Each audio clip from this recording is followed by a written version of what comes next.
ሰላም ሰላም ውድ ቤተሰቦቼ እንደምን አላችሁ? በእያላችሁበት የጌታ ኢየሱስ ክርስቶስ ጸጋ ከሁላችሁ ጋር ይሁን። ዛሬም እንደተለመደው በአዳዲስና በአጫጭር አስተማሪ ቪዲዮዎች ወደ እናንተ መጥቻለሁ።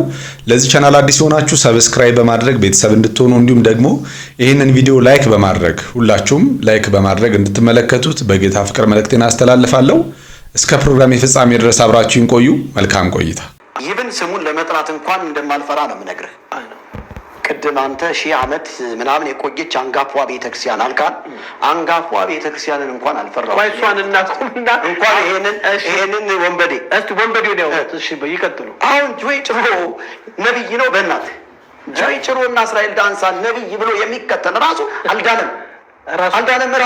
ያን ሁሉ አዳራሽ ሞልቶ ስንት ሚሊዮን ብር ደረሰ? ለምን ቢሆን አይሆን? በቀደም አንዱ ተሰምቶ ማይታወቅ አገሪቷ ያላት ብር እንኳን የዚህን ያህል ቪዲዮን ለማስገባት ይሁን ቢሊዮን ደረሰኝ ያለው በእውነት ይሄው ደግሞ ታጅቡ እንደ እስራኤል ዳንሳና እንደ ጆይ ጭሮ ወንጌልን ያሰደበ ክርስቶስን ያዋረደ በዚህ ምድር የለም። ቆይ እንደሱ ግን በመንፈስ ነው የሚሰሩት ይታወቃል።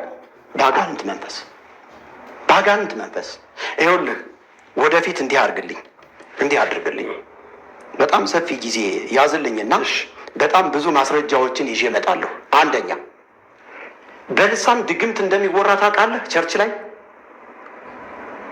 በልሳን ድግምት ይወራል።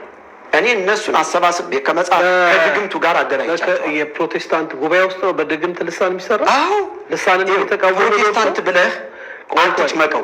በፕሮቴስታንት ውስጥ ያሉ ለጊያ በእግዚአብሔር መንፈስ የሚቀልድ ወይንም የሚያሾፍ ስሬት የለውም ይላል መጽሐፍ ቅዱስ። ልሳን አንዱ እግዚአብሔር መንፈስ ነው። እውነት ነው። እና ይሄ እቀበላለሁ፣ እኔ ያምኑበታል። እቀበላለሁ። ይሄንን በአጋንንት ነው ሲሉ አይከብድም? በአጋንንት አለቃ አጋንንትን የሚያወጡ በአጋንንት ድምፅ የሚመሩ የአጋንንትን ስም በልሳን መልኩ የሚጠሩ እጅግ በጣም በመናፍስቱ ዓለም የተካሉ በሬሳ ማድረቂያ እና በሬሳ የታጠበበት ውሃ ድግምት የሚሰሩ መድረካቸው ላይ የሚቀብሩ ፑልፊታቸው ላይ ድግምት የሚያደርጉ ይሄ ምንድን ነው ካልክ በመናፍስቱ ዓለም ህዝቡን አፍዝዞ መያዝ፣ የህዝቡን ትኩረት መሳብና ህዝቡ ከነሱ እግር ስር ዝቅ ብሎ እንዲኖር። ስለዚህ የወንጌል አማኙ ማህበረሰብ እየተደገመበት ነው ያለ። ፕሮቴስታንቱ እየተደገመ ዘይት ሲገዙ በዘይት የሚሰራ አለ።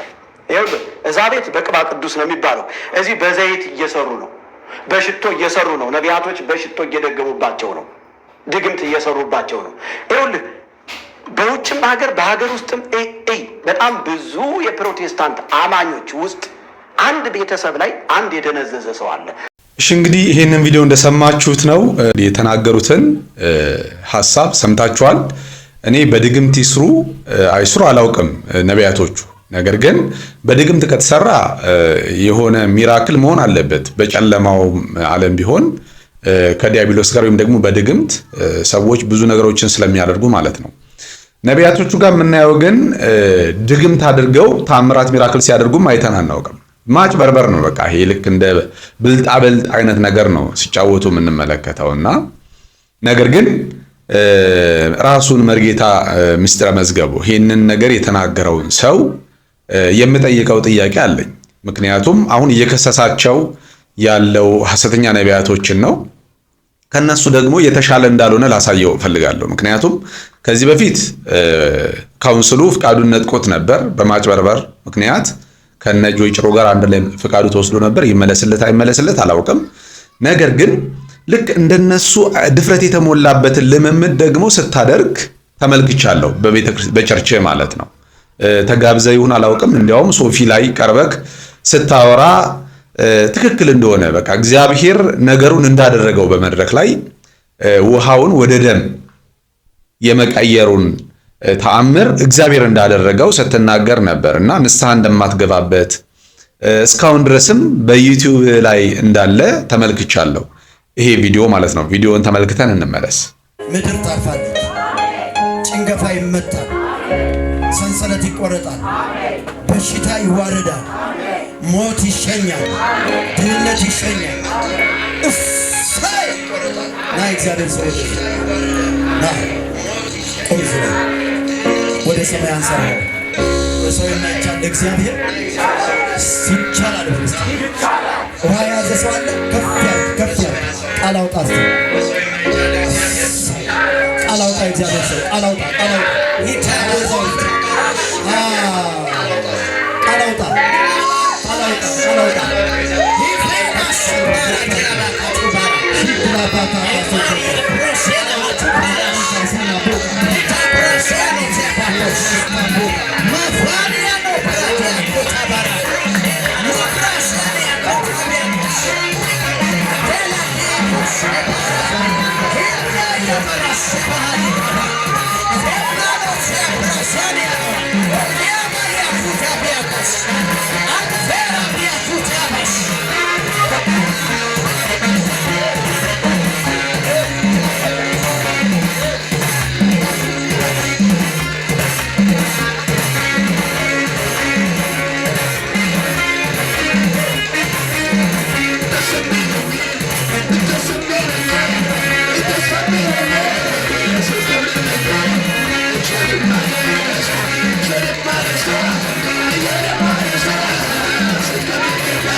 እሺ እንግዲህ ይሄንን ቪዲዮ እንዳያችሁት ነው። እንግዲህ ለመርጌታው መጠየቅ የምፈልገው እኔ አንተስ ብትሆን ይሄንን ከማን የተማርከው ነው? ይሄንን ድፍረት ከየት ነው ያመጣኸው? እንግዲህ በመድረክ ላይ በድፍረት ነው ውሃን ወደ ደም እንደቀየርክ በተአምር እንደተቀየረ አድርገ ህዝቡን ስታታልል የምንመለከተው ማለት ነው። እና በሚዲያም ላይ ተናግረሃል። ውሃ ወደ ሽቶ፣ ወደ ደምነት፣ ወደ ወተትነት፣ ወደ ተለያየ መንገድ እንደሚቀየር በቸርች ውስጥ ስትናገር ነበር። እና እንደዚህ አይነት የማጭበርበር ስልቶችንስ መጠቀም የጀመርከው አንተ ከምን ተነስተ ነው? እንግዲህ እነሱን ከማረም በፊት እነሱን ሐሰተኛ ነቢያቶች ናቸው፣ እግዚአብሔርን ይዳፍራሉ፣ ደፋሮች ናቸው ስትል ራስን ለምንድን ነው ከዚህ ውስጥ የምታወጣው? ምክንያቱም አንተም ልክ እንደነሱ የእግዚአብሔርን ሕዝብ በድፍረት ስታጭበረብር እየተመለከተን ስለሆነ ማለት ነው። ከዚህ ስህተት ደግሞ ልትታረም ፈቃደኛ እንዳልሆንክ በሚዲያ ላይ ተናግረሃል። በወንድማችን ዲቫይን ሾው ሶፎንያስ ጋር ቀርበ በትክክል እግዚአብሔር ያንን ታምር እንዳደረገው እስካሁንም ደግሞ ከዩቲዩብ ገጽ ላይ እንዳላጠፋው ተመልክቻለሁ። እና አንዳንድ ጊዜ ሚዲያ ላይ አሁን ሰሞኑን የምመለከተው ነገር አለና እንዲሁ ሐሰተኛውን ሲቃወም እመለከታለሁ። ለምሳሌ ሐዋርያው እስራኤል ዳንሳ ማንን ነው ሲያወግዝ ያየሁትኝ? ሐሰተኛ ነቢያቶች አሉ እያለ ሐሰተኛ ነቢያቶችን በቅርቡ ሚዲያ ላይ ወጥቶ ሲቃወም ነበር። ፕሬዘንስ ሱራፌል ለምሴ እሱም እንደዛው ሌሎችን ሲቃወም እንመለከታለን። እና ለምንድን ነው ህዝቡን የምታታልሉት ነው? እናንተስ ከምታወግዙት ሰው ሐሰተኛ ነብይ ነው ከምትሉት ሰው የተሻለና የተስተካከለ አካሄድ ላይ ነው ወይስ ያላችሁት ብለን ስንመለከት ፈጽሞ አይደላችሁም። ሁላችሁም የእግዚአብሔርን ህዝብ ያጭበረበራችሁ ነው። መመለስ አለባችሁ። ከእንደዚህ አይነት ከድፍረት ኃጢአት መውጣት አለባችሁ። እኛም የምንላችሁ ይሄንን ነው። የኛ ሰው አያነብም፣ እግዚአብሔር ይመስገን። እኔ አሁን ሰው እንዲያነብ ይገፋፋ። እኔ አሁን ብዙ ጊዜ ሰው አለማንበቡ ነው እኛን ሊቃርጎን ያቆየን። ሰው ቢያነብ እኮ የዕለት እንጀራችሁ ሁሉ አደጋ ላይ ይወርድ። ተወዳጆች የአካውንታችን ሁሉ ሪፖርት ላይ ስለሆነ ፕሊስ ኮፒ ሊንክ ማድረጋችሁን እንዳትረሱ። ወዳችኋል። ይሄንን እኮ ነው እኛ መተን ደጋግመን የምንነግራችሁ። ሶስት ነገር ነው በይዜ ያወራው። የመጀመሪያው እናንተ ስለማታነቡ እግዚአብሔር ይመስገናል። ለእግዚአብሔር ማመስገኛ ምክንያቶቹ ናችሁ እናንተ ስለማታነቡ ማለት ነው። ሁለተኛው ስለማታነቡ ነው እኛ ሊቅ አርጋችሁ መታየውን መንገድ ላይ ስታዩን መግቢያ የሚጠፋችሁ ምናምን በቃ እንተነጥፋችሁ ረግጠናችሁ እንኳን ብናልፍ የምትወዱት ምናምን በቃ የሆነ የምትርበተበቱት እንደ ሊቅ የምታስቡን ስለማታነቡ ነው እንጂ እኛ እንደውም ከእናንተ የባስን ነን በሚል አማርኛ ነው ያወራው። ከዛስ ሶስተኛው ስለማታነቡ ነው እንጂ ብታነቡ ኖሮ የዕለት እንጀራችን አደጋ ላይ ይወድቅ ነበር። ይሄ ዝክር እያላችሁ ይላችሁ መሰሉት 40-80 እያለ ሰበብ ፈልጎ ጸበል ድርጭ እያለ ቤት መጥቶ በእጁ የምታስጨብጡት ምናምን እነዛ ነገሮች ይቀሩ ነበር። ቤተክርስቲያን ደሞዝ አትከፍለንም ነበር እናንተ ብታነቡ ነው። ስለማታነቡ ነው በነፍሳችሁ የምንጫወተው የግመል ሽንት የምናጠጣችሁ ኩሬ ውስጥ ምናምን በገመድ የምንወረውራችሁ ተራራው ወደላችሁ ስለማታነቡ እያላችሁ ታስ እኛም ደጋግመን ነግረናችሁ መጽሐፍ ቅዱስ ማንበብ ጀምሩ። እግዚአብሔር አንድያ ልጁን በመስቀል ላይ ያረደላችሁ ልጆች ናችሁ እንጂ ባሪያ አይደላችሁ። አትሸከሙ፣ እንደኛ ልጆች ናችሁ። በመስቀሉ ስራ አምናችሁ ዳኑ ብለን ደጋግመን ነግረናችኋል። ግን ለሰሙ ፈቃደኛ አይደላችሁ። በዚህ በመጨረሻው ዘመን እንኳን ፕሊስ እስኪ እንሞክረው እንኳን ብላችሁ መጽሐፍ ቅዱስ ማንበብ ጀምሩ። ችግር የለም ሌላው እንሞክረው እስኪ ይሄን ነገር ብላችሁ ማንበብ ጀምሩ። ከዛ ምን ያክል ከነሱ ጋር አብራችሁ መቀጠል እንደምትችሉ እናያለን። እግዚአብሔር ደግሞ ይረዳችኋል። ወዳችኋል። መጽሐፍ ቅዱስ ምን ይላል?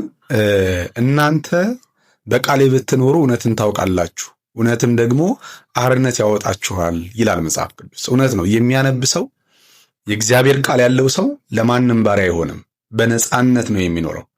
እና መጋቢ እንደተናገረው ስላላነበባችሁ ነው ደሞዝ የሚከፈለን፣ ስለማታነቡ እግዚአብሔር ይመስገን አለ። እውነት ነው። በቃ ሰው ካነበበ የማንም ጥገኛ አይሆንም። እውነትን ያውቃል፣ ወደ እውነት ይመጣል። እውነት ደግሞ አርነት ስለሚያወጣ የማንም ባሪያ ሆኖ ማንም አይኖርም ማለት ነው። እና እኔም ደግሜ መመክረው ማስተላለፈው መልእክት መጽሐፍ ቅዱስን እናንሳው ነው። ከትራሳችን ስር የቅዠት መከላከያ አድርገን ትራስ ያደረግነው መጽሐፍ ቅዱስ አውጥተን እናንብበው። ሽፋኑን ከመሳለም ይልቅ ውስጡን ገልጠን ምን እንደሚል እንወቅ። እሱ ነው ሕይወት የሚሰጠው አርነት የሚያወጣው። እግር ኳስ ጨዋታ ያስመስሉታል ራሱ ሐሰተኛ ነቢያት። አንዳንድ ጊዜ ቤተ ክርስቲያኖች ስለተበለጡ ነው ምን ይላል። እኛ ጎል እየተጫወትን ስላልሆነ ሜዳው ውስጥ የለንበትም። I'm not playing a game። ተጠንቀቁ። የተሰጣችሁ ሕይወት መጫወቻ አይደለም። ተጠንቀቁ። ከማን ጋር ነው ህብረታችሁ? ማን ነው የሚያገለግላችሁ? ማን ነው እጁን የሚጭንባችሁ? ማን ነው የሚመክራችሁ? የእውነትን ቃል ተማሩ። በእውነት ቃል ብሰሉ። ለዚህ ዓለም በጣም አትስገዱ። የዚህ ዓለም ነገር ስለተሳካ ብዙ አትስገዱ። ተጠንቀቁ። ሕይወት ጥንቃቄ ጠያቂ ናት። ለምትሰሙት ተጠንቀቁ፣ ለምታዩት ተጠንቀቁ፣ ለምትሄዱበት ተጠንቀቁ። ለምን? አጥፊ ነው። ጎዳናው አጥፊ ነው። አሏችሁ ወይ መምህራን የምታውቋቸው ፍሬያቸውን ኦብዘርቭ የምታደርጉት? አሏችሁ ወይ አብያተ ክርስቲያናት? አሏችሁ ወይ የሚመክሯችሁ ሰዎች? የቤተ ክርስቲያን መሪዎቻችሁን ምክር ስሙ። አጥቢያ ቤተ ክርስቲያኖቻችሁ የፈለገ ስህተት ቢኖርባቸው፣ ችግር ቢኖርባቸው መሪዎቻችሁን ስሙ። እውነት አይጠፋ ይሆናል። መካሪ ይኑራችሁ። በየመንገዱ የምትገኙ አትሁኑ። በየቦታው ማንም የሚያገኛችሁ አትሁኑ። ማንም ትንቢት የሚሰጠው አትሁኑ። በሽማግሌዎች እጅ መጫን ነው ትንቢት የተቀበለው ጢሞቴዎስ። ኦርደር አለው። ማንም እጁን እንዲጭንባችሁ አትፍቀዱ። አትንከራተቱ። ተጠንቀቁ። መድረስ ከፈለጋችሁ ተጠንቀቁ። የእውነትን ቃል ተማሩ። በቤተ ክርስቲያን ተተከሉ። ኢየሱስ እንዳለ ሊያጠፏችሁ ከሚመጡ የበግ ለምድ ከለበሱ ውስጣቸው ነጣቂ ተኩላዎች ከሆኑ ተጠንቀቁ።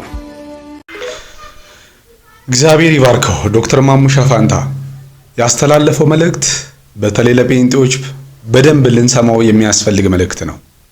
አሁንም ደጋግማችሁ ስሙት። ጋጠወጥነት ይብቃ እያለ ነው። እረኛ የሌለው መሪ የሌለው ምዕመን አንሁን ነው። ለመሪዎቻችን እንገዛ ነው። ወደ ዘመኑ ነቢያቶች እየሮጥን እዛ የወንበዴ ሰራተኛ አንሁን፣ የነሱ ባሪያ አንሁን። በቸርች ውስጥ አሉ አባቶች፣ ልንሰማቸው የሚገባ ሽማግሌዎች አሉ። ለነሱ እንገዛ የሚል መልእክት ነው እያስተላለፈ ያለው እና ይሄንን መልእክት ብዙዎቻችን ሰምተን ልናስተውል ያስፈልጋል። ምክንያቱም አብዛኛው ሰው መሪ አይፈልግም። ምክንያቱም ዘማሪውም መሪ አይፈልግም፣ ሰባኪውም አንዳንድ አገልጋዮች መሪ አይፈልጉም። በቃ በተለያየ ቦታ እየሄዱ ማገልገል፣ ገንዘብ መስራት፣ እውቅና ለማግኘት ቢዝነስ አድርገውታል። ስለዚህ ልናስተውል ያስፈልጋል። በአንድ ስፍራ ላይ ተረጋግተን ተተክለን ስር ሰደን በእግዚአብሔር ቃል መታነጽ ያስፈልገናል። ሰዎች ለምን ባክ ያረጋሉ ካላችሁኝ ብዙ ጊዜ እጁ ላይ ትኩረት የሚያደርጉ ሰዎች ናቸው ባክ የሚያደርጉት።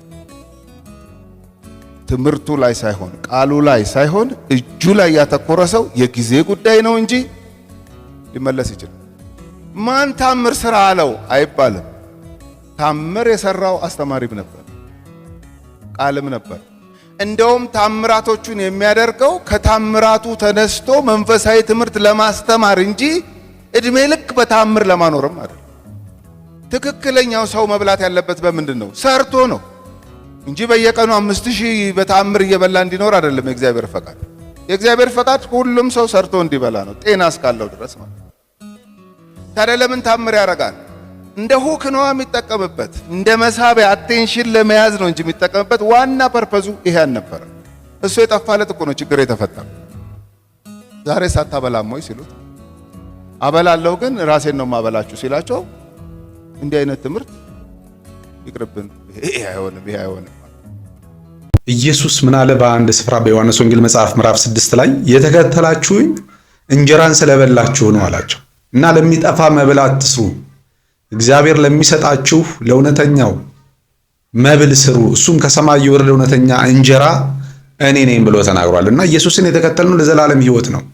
ያ እኔ ነኝ ያለው ያ እንጀራ እሱ ሕይወትን የሚሰጥ ነው ብሏል። ስለዚህ ኢየሱስን ብለን ከኢየሱስ የሚገኘውን የሕይወትን ቃል ብለን ነው ኢየሱስን መከተል ያለብን። ምክንያቱም ለሚጠፋ ለጊዜያዊው ነገር ብለን ከሆነ የተከተልነው መጽሐፍ ምን ይለናል?